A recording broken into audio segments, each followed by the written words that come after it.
Bismillahirrahmanirrahim. Assalamualaikum warahmatullahi wabarakatuh. Sahabat Komisu Official yang dirahmati Allah SWT, kembali kita berjumpa kembali.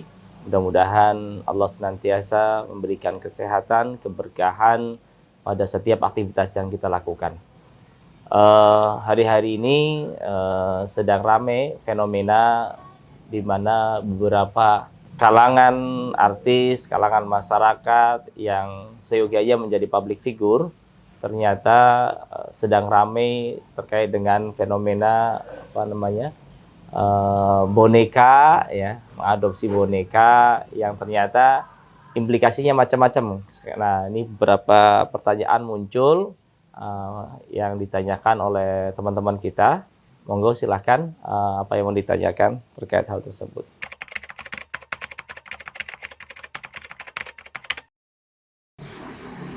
Di dalam agama Islam kita bersyukur bahwa syariat Islam itu adalah syariat yang sempurna, ya.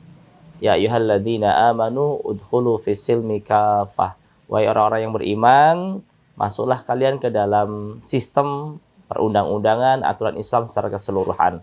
Dan Rasulullah menyebutkan sebagaimana yang disampaikan beliau di dalam Haji Wada, belum menyampaikan bahwa ayat yang terakhir turun dari Al-Quran adalah al-yauma akmaltu lakum dinakum wa atmamtu alaikum nikmati wa raditu lakumul Islam madinah.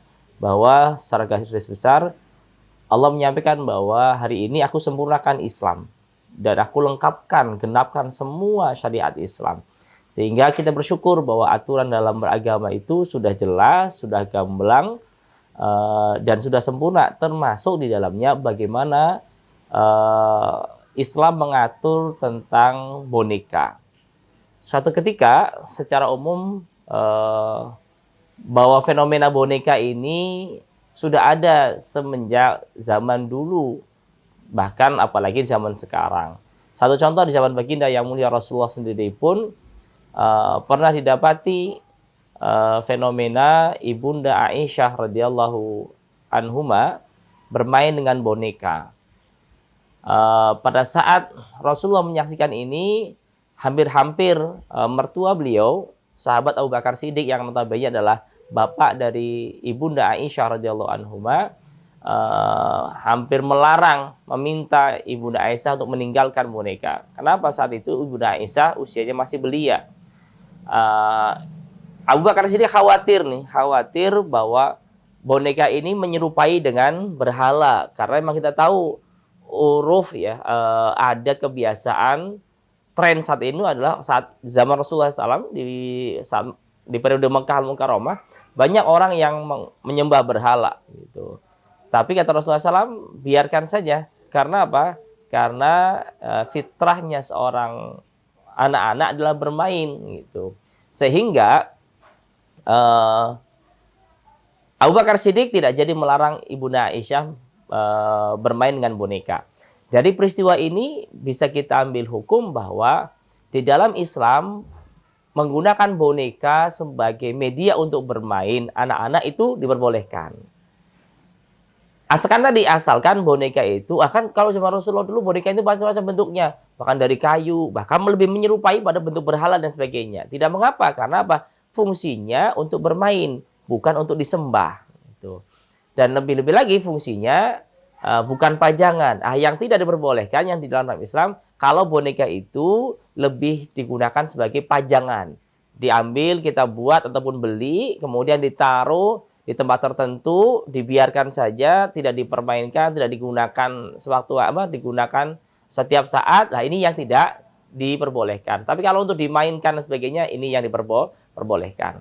Jadi secara umum dalam Islam hukum boneka itu boleh.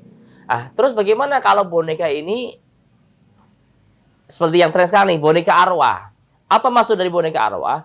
Mungkin barangkali yang dimaksudkan, kita perlu tabayun, perlu check and recheck adalah apakah boneka itu, yang namanya boneka adalah benda mati. Kemudian ada istilah tambahan arwah, berarti ada fenomena mereka berasumsi bahwa boneka tersebut diisi dengan arwah. Ini tidak tahu nih, arwah siapa yang dimaksudkan. Apakah ini diperbolehkan dalam Islam? Jelas ini tidak diperbolehkan dalam Islam. Sekaligus juga meluruskan definisi boneka arwah. Barangkali bukan boneka arwah, tapi boneka jin. Kenapa? Karena dalam pemahaman Ahlussunnah wal Jamaah, ruh manusia itu manakala meninggal akan kembali kepada Allah SWT. Ruh orang-orang yang beriman fil illiyin, di tempat yang tinggi di surga. Sedangkan ruh orang-orang yang kafir, orang-orang ahli maksiat, orang-orang munafik, bukan fil illiyin tapi fi jin. Ini hadisnya sahih, sabit bahwa inilah posisi ruh orang yang sudah meninggal. Lantas itu arwah siapa? Ini bukan ruh, melainkan wallahu a'lam bishawab, yang kita pahami ada makhluk lain yang Allah ciptakan berdasarkan apa yang Allah sampaikan dalam Al-Qur'an dalam surat Qaf ayat 27, a'udzubillahi minasyaitonirrajim, qala qarinuhu rabbana ma adghaituhu walakin kana fi dhalalim mubin. Ada kalimat qala qarinuhu. Mahya qarin? Qarin itu pendamping. Jadi perlu diketahui pada saat Allah menciptakan manusia, manusia itu lahir, Allah juga menyiapkan pendampingnya. Kalau istilah di teman-teman masyarakat Jawa, kakang kawah adi ari-ari, saudara kembar kita. Namun dari bangsa jin, bukan dari bangsa manusia. Sehingga manakala manusia meninggal, maka jin ini yang tidak meninggal. Dia akan tetap hidup. Bisa jadi yang kita pahami, inilah yang dimaksudkan. Jadi bukan arwah, tapi melainkan jin qarin yang tuannya sudah meninggal, sehingga dia gentayangan, kemudian dimasukkan ke dalam boneka tersebut. Apakah ini boleh? Jelas, secara hukum fikih ini tidak dibolehkan. Kenapa? Karena syariat melarang kita berinteraksi dengan jin. Syariat melarang kita untuk berinteraksi, bermuamalah dengan jin. Karena apa? Ini khawatir akan melemahkan iman kita. Apalagi mohon maaf, sampai kita beristianah, minta tolong, kemudian kita saling bantu-membantu dan mereka, ini yang sesungguhnya bertentangan dengan syariat Islam. Sehingga kalau fenomena terkait dengan boneka arwah itu, jelas ini diharamkan kalau asumsinya boneka itu ada arwahnya. Boneka itu ada ruhnya. Lebih-lebih bukan ruh tapi jin yang bersemayam dalam benda-benda. Apakah bisa? Sangat bisa. Jangankan boneka, jin itu bisa bersemayam di media apapun.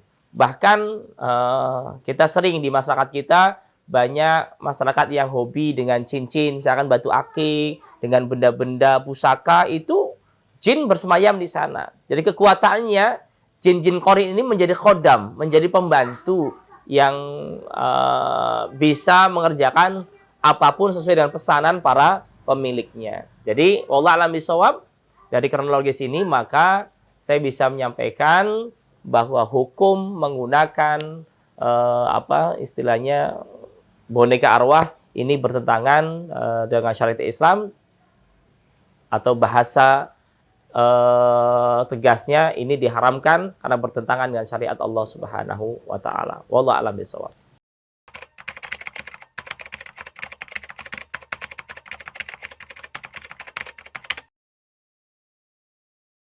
Oke, baik. Innamal a'malu binniyat. Semua aktivitas kita ini tentunya berdasarkan niat kita. Kalau kita membuat boneka yang tujuannya hanya sebagai media, alat bermain, alat peraga dan sebagainya, tanpa ada niatan ini sebagai bentuk berhala yang akan wathanan yu'bad, sebagai berhala yang disembah, maka tidak mengapa, apalagi dalam kaitannya bermuamalah gitu. Jadi yang tidak dibolehkan tadi boneka-boneka yang bentuknya sempurna gitu. Jadi kalau boneka-boneka yang mungkin bentuknya tidak sempurna, ini ada kaidah juga, perlu kita pahami bahwa kita boleh menggunakan boneka, tapi boneka yang tidak sempurna dalam arti apa? Dalam arti seandainya boneka ini ditiupkan ruh, maka dia akan hidup. Ini yang tidak dibolehkan. Karena la'anallahul musawwirin. Allah melaknat orang-orang yang tukang gambar, tukang mumatsilin, orang-orang yang membentuk boneka, patung dan sebagainya. Kenapa? Karena nanti di hari kiamat Allah akan minta para pembuat boneka, para pembuat gambar-gambar ini untuk meniupkan ruh kepada mereka. Dan tentunya ini satu hal yang mustahil dilakukan oleh seorang hamba-hamba Allah SWT.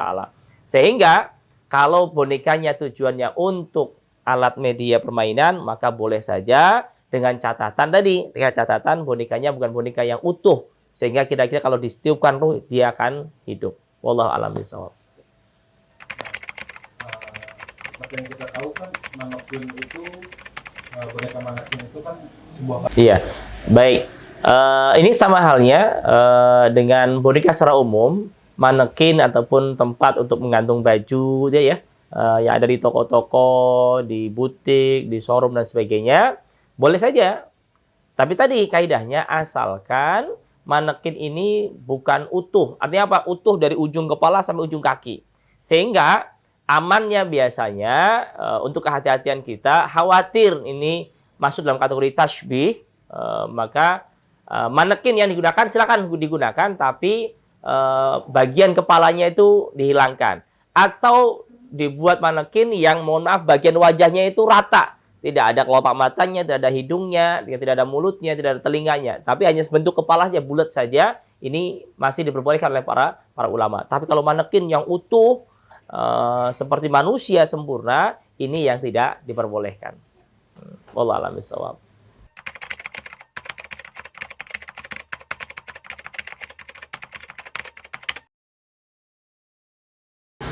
Kembali tadi di awal bahasan bahwa jangankan di zaman sekarang, bahkan di zaman Rasulullah SAW pun juga pernah terjadi. Ibunda Aisyah satu contoh, beliau bermain dengan boneka. Bahkan yang namanya anak-anak kadang-kadang koleksinya itu nggak cuma 1-2, tapi banyak biasanya. Namun yang dipakai hanya satu, misalkan dia punya 10 boneka, gitu kan? Yang dipakai hanya satu, yang lain kan disimpan di tempatnya. Itu tidak mengapa. Jadi boleh-boleh saja dengan catatan tadi diniatkan sebagai alat bermain, diniatkan sebagai. Namun ada juga ulama yang mengkhawatirkan karena apa, ini bentuknya patung, bentuknya boneka yang menyerupai bentuk makhluk Allah SWT, baik itu manusia, binatang, sebagainya. Khawatir kalau terlalu lama didiamkan, justru ini jadi tempat bersarangnya makhluk-makhluk Allah yang lainnya, seperti jin dan sebagainya. Karena apa? Karena kita tahu bahwa setiap orang meninggal tadi, korinnya ini tidak meninggal. Korinnya ini yang bergentayangan.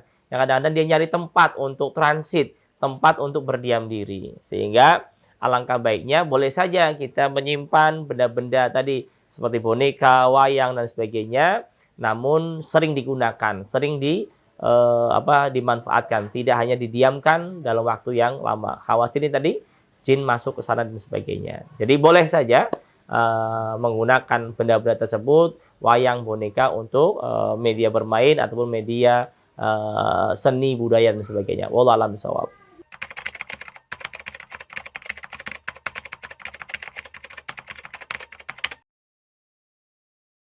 Oke, baik. Wah, wallahu a'lam bishawab. Jadi yang jelas karena ini adalah makhluk gaib, ya, kita tidak tahu karena wa indahu mafatihul ghaib la ya'lamuha illahu. Allah lah yang menguasai kunci-kunci pintu yang gaib. Tidak ada yang mengetahui hal yang gaib kecuali Allah SWT. Kemudian Rasulullah SAW yang memang Allah berikan sebagian ilmu tentang gaib, atau juga ada tidak menutup kemungkinan ada sebagian hamba-hamba Allah yang soleh yang bisa berinteraksi, mampu melihat hal-hal yang gaib. Tapi ini 1001. Sedangkan pada umumnya manusia, karena yang namanya gaib itu tertutup sehingga tidak bisa melihat. Jangankan mentransfer, melihat saja normalnya manusia itu tidak akan pernah mampu melihat kondisi jin dan sebagainya. Terus bagaimana proses transfernya? Transfer arwah jin ini, korin ini, ya saya sebutkan korin saja, bukan arwah ya. Korin ini ke dalam benda-benda yang dimaksudkan, boneka, akik, keris dan sebagainya. Ada dua cara. Yang pertama cara alamiah, karena memang tadi benda-benda semacam ini, benda-benda unik ini menjadi tempat ideal, tempat yang paling favorit untuk ditempati oleh makhluk-makhluk seperti mereka.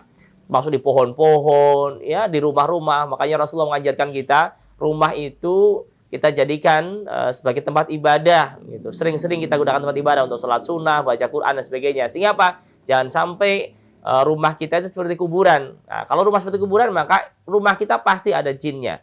Ditambah lagi yang perlu kita pahami, jangan sampai rumah kita juga jarang dibacakan ayat Al-Quran, surah Al-Baqarah dan sebagainya. Apa? Rasul menyebutkan sesungguhnya jin itu akan lari dari rumah yang dibacakan surat Al-Baqarah. Ada yang sifatnya alami, masuk begitu saja, dan itu normal saja. Tapi ada juga yang memang non alami nih, yang menggunakan apa? Menggunakan transfer. Transfernya ini tentunya menggunakan ilmu yang kita tahu namanya ilmu sihir. Apa itu sihir? Ilmu yang memfasilitasi orang bisa berinteraksi dengan jin. Dan ijma ulama, Imam Maliki, Imam Abu Hanifah, Imam Syafi'i, Imam Ahmad bin Hambal sepakat bahwa hukum mempelajari sihir adalah haram. Mempelajari saja adalah haram, apalagi menggunakannya. Menggunakan sihir haram hukumnya. Bahkan menjadi bagian dari 7 dosa yang menghancurkan amal perbuatan manusia. Satu contoh, Rasulullah menyampaikan, istanibu sab'atun mubiqatun. Jauhi sejauh-jauhnya 7 dosa yang menghancurkan amal ibadah manusia. Salah satunya apa? Yang pertama, asyirku billah. Yang kedua, as-sihru. Ini sihir ini adalah dosa besar yang kedua. Kenapa? Karena dia berinteraksi dengan jin dan secara langsung mensekutukan Allah Subhanahu wa taala. Nah, transfernya ini menggunakan ilmu yang kita kenal dengan ilmu sihir, memindahkan roh gentayangan tadi ke dalam media media boneka ataupun media-media yang lainnya. Dan tentunya ini bertentangan dengan syariat Islam. Ini tidak diperbolehkan oleh Allah Subhanahu wa taala karena syariat kita sudah mengatur itu semuanya. Wallahu a'lam bishawab.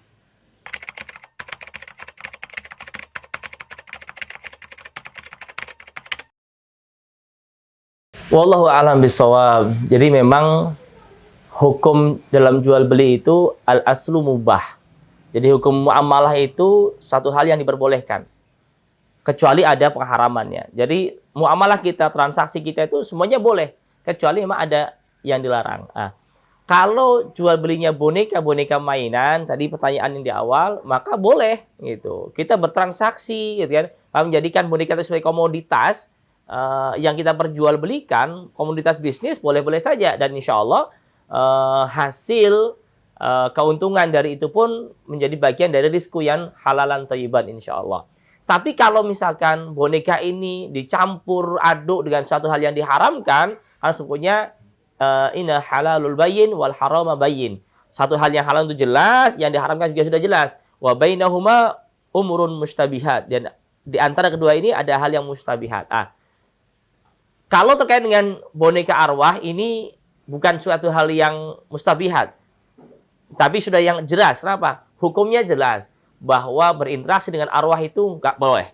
Berinteraksi dengan jin itu juga dilarang oleh Allah Taala. Sehingga kalau bonekanya saja dijual belikan boleh, halal. Tapi kalau boneka dicampur di situ, jangan boneka, benda-benda misalkan batu akik dan sebagainya, di dalamnya ada faktor jin yang dimasukkan ke dalam benda tersebut, kemudian dijual belikan, maka jual beli semacam ini diharamkan oleh Allah Subhanahu wa taala.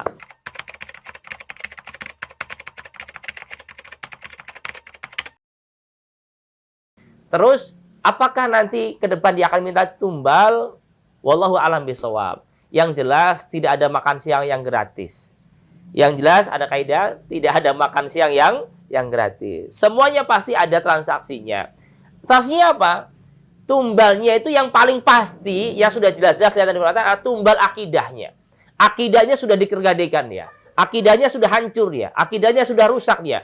Kalau seorang mukmin, seorang muslim, muslimah percaya dengan hal-hal yang sifatnya semacam itu, mohon maaf, kalau percaya saja iya kita mengimani kepada hal-hal yang gaib, tapi kita yakin dengan ilmu sihir dan sebagainya, benda-benda arwah semacam itu, ini jelas tumbalnya adalah akidah kita, tumbalnya adalah keimanan kita. Maksudnya langsung iman kita sudah rusak, iman kita sudah hancur, syahadat kita sudah rusak, dan pelakunya masuk dalam kategori pelaku al-kabair, dosa besar yang tidak bisa diampuni dosa-dosa oleh Allah SWT kecuali dengan taubatan nasuha. Sebelum meninggal, bertobat, insya Allah, Allah masih mengampuni kesalahan, dosa-dosa seorang hamba. Sebesar apapun kesalahannya, manakala ia bertobat. Sehingga tumbal yang lainnya, yang sifatnya barangkali seperti, mohon maaf, tumbal pesugihan barangkali ya. Kita lihat nih, di masyarakat juga banyak penyimpangan, orang mencari jalan cepat, jalan instan untuk kaya, dengan dia berinteraksi dengan jin dan sebagainya. Kemudian jinnya akan minta tumbal, keluarganya dan sebagainya. Apakah ini termasuk di dalamnya? Wallahu a'lam bishawab. Tapi yang jelas, tumbal yang pertama yang sudah pasti dia hancur adalah akidah dia, keimanan dia. Allah tidak akan terima lagi ibadah dia, salatnya, puasanya, sedekahnya. Kenapa? Akidahnya sudah rusak, imannya sudah tergadaikan. Terkait nanti tumbalnya, apakah dia akan ambil nyawa yang bersangkutan? Wallahu a'lam bishawab. Ini termasuk hal-hal yang sifatnya gaib.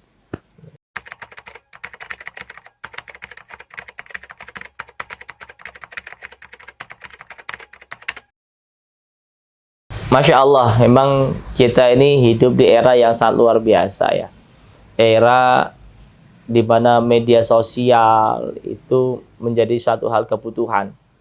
Media sosial menjadi sesuatu yang memang dikonsumsi oleh banyak masyarakat kita.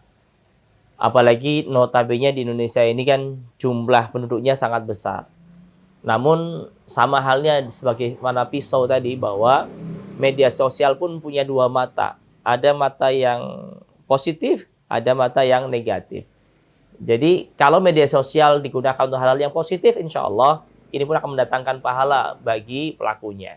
Tapi kebalikannya, kalau media sosial digunakan untuk media-media yang justru akan menyesatkan umat, akan menyebabkan kegaduhan di kalangan masyarakat dan sebagainya, maka ma yalfidhu min qaulin illa ladaihi raqibun atid.